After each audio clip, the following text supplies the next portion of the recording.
Hi guys, welcome back to my channel. Today I'm going to show you how you can play classic game, any retro game on iPhone and Android. So let's start. So talk about iPhone first. So you can download this Delta emulator on iPhone for free.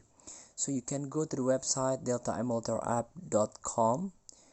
So this is like successor of GBA for iOS. So if you play Game Boy Advance before in iOS, you can use this Delta. This is all-in-one emulator for iOS, SNES, Nintendo 64, Game Boy emulator, Delta, and all iOS gamers are must have used this emulator.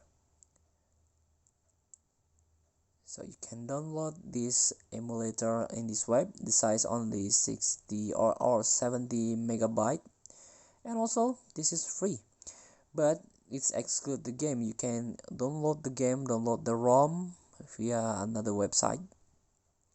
And also this is improved keyboard support. This is like updated version.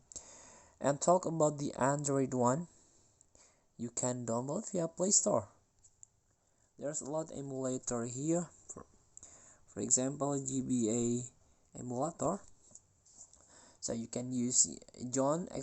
Actually I already installed this John Game Boy Advance Lite, or you can use My Boy Lite here, the free one, or you can purchase the Pro. And also there are so many emulator here that you can try in Android. So please free to try. Thank you for watching. Don't forget to comment, like, and subscribe, and so click this button below. Enjoy the game.